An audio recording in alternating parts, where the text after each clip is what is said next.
गया बिहार राज्य का सबसे सिंबॉलिक शहर है। इसकी समुद्र तल से ऊंचाई 111 मीटर है। यहाँ पर मगधी, अंग्रेजी और हिंदी भाषाएं बोली जाती हैं। गया जिला इतिहास और संस्कृति के मामले में बिहार के दूसरे जिलों से काफी ज्यादा अलग है। बौद्ध धर्म का जन्मस्थान होने से लेकर हिंदू धर्म और जैन धर्म के साथ गहरा संबंध साझा करने तक गया ने न केवल बिहार की बल्कि पूरे भारत की धार्मिक और सांस्कृतिक पहचान को आकार देने में मदद की है। यह शहर भागलपुर से लगभग 230 किलोमीटर और पटना से 100 किलोमीटर दक्षिण में फाल्गु नदी के किनारे पर मौजूद है।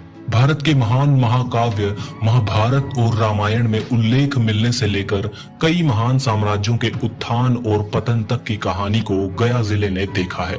भारत के महान प्राचीन साम्राज्य शिशुनाग वंश, नंद वंश, मगध साम्राज्य, पाल साम्राज्य और मौर्य साम्राज्य ने गया को हजारों वर्षों तक अपना गढ़ बनाया था। उसके बाद मध्ययुगीन काल के दौरान मुस्लिम राजवंशों समेत कई राजवंशों ने गया पर शासन किया।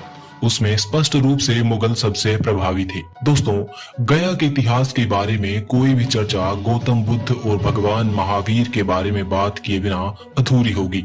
भगवान महावीर और गौतम बुद्ध प्राचीन भारत के दो सबसे बड़े दार्शनिक रहे हैं। जब मगध साम्राज्य के राजा बिंबिसार गया के क्षेत्र के राजा थे, तब दोनों ने कई महत्वपूर्ण धार्मिक प्रथाओं का प्रदर्शन किया और महत्वपूर्ण ग्रंथ लिखे। गया वास्तव में बौद्ध धर्म का जन्म स्थान है, जो आज विश्व का तीसरा सबसे बड़ा धर्म बन चुका है। गौतम बुद्ध ने गया में ही आत्मिक ज्ञान हासिल किया था और उसके बाद ही बौद्ध मत का जन्म और विस्तार हुआ था। भौगोलिक रूप से गया शहर लगभग 50.17 वर्ग किलोमीटर के क्षेत्र में फैला हुआ है। जिले के ग्रामीण और शहरी इलाकों को मिलाया जाए तो कुल क्षेत्रफल 4,976 वर्ग किलोमीटर है। यह पूर्व में नवादा जिले, पश्चिम में औरंगाबाद, उत्तर में जहानाबाद जिला और दक्षिण में झारखंड के चतरा जिले से घिरा हुआ है। फाल्गु नदी जिले की मुख्य नदी है और सिंचाई परियोजनाओं, पीने का पानी और बड़ी जरूरतों के लिए जल की आपूर्ति इस नदी के द्वारा की जाती है। जहां तक खनिजों की बात है तो यहाँ पाए जाने वाला खनिज पत्थर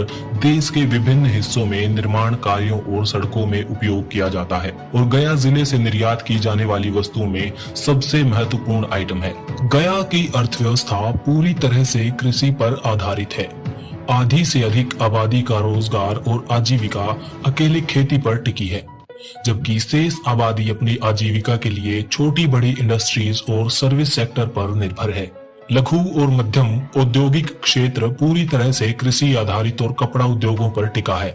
लेदर और केमिकल इंडस्ट्रीज भी गया में लोगों को रोजगार देती हैं। जहां तक सर्विस सेक्टर की बात है तो ये पूरी तरह से बैंकिंग, हॉस्पिटैलिटी और अनरेगुलेटेड रिटेल पर टिका है। गया का रेलवे स्टेशन इस शहर के लोगों के लिए ट्रांसपोर्टेशन का मुख्य जरिया है। यह जिले का मुख्य रेलवे स्टेशन है और गया को भारत के लगभग सभी महत्वपूर्ण शहरों से जोड़ता है। इसके अलावा गया में एक डोमेस्टिक एयरपोर्ट भी है, जो बोध गया मंदिर से लगभग 5 से 6 किलोमीटर की दूरी पर मौजूद है। ये एयरपोर्ट गया जिले को देश की राजधानी के साथ साथ मशहूर टूरिस्ट डेस्टिनेशंस और महत्वपूर्ण शहरों महानगरों से जोड़ता है। गया में ऑटो रिक्शा गया का सबसे लोकप्रिय ट्रांसपोर्ट है। धार्मिक स्थलों की बात करें तो गया एक कमाल की जगह है। हमारे देश के कुछ सबसे प्रमुख मंदिर और पवित्र स्थल बोध गया में मौजूद हैं, जो गया से बहुत दूर नहीं है। और उनमें से सबसे प्रमुख और पवित्र जगह महाबोधि मंदिर और बोधि वृक्ष है। बौद्ध धर्म का जन्म स्थान और वह स्थान जहां गौतम बुद्ध को आत्मज्ञान की अनुभूति हुई, बोध गया में ही मौजूद है। अब बात करते हैं गया में मौजूद कुछ टूरिस्ट डेस्टिनेशंस की। पहला है थाई मठ। थाई मठ भारत के सबसे खूबसूरत बौद्ध मठों में से एक है। इस मठ की सबसे खास बात यह है कि इसका निर्माण पूरी तरह से थाई आर्किटेक्चर पर बेस्ड है। अगला है विष्णुपद मंदिर। ये मंदिर बौद्धों के साथ साथ हिंदुओं के लिए बेहद पवित्र मंदिर माना जाता है। ऐसा कहा जाता है कि गौतम बुद्ध ने लगभग 6 वर्षों तक इस मंदिर में ध्यान किया था। गया एक ऐसा स्थान है जहां हजारों वर्षों से हिंदू धर्म और बौद्ध धर्म विकसित हुए हैं। दोस्तों, वीडियो अच्छा लगा हो तो लाइक करना मत भूलिएगा।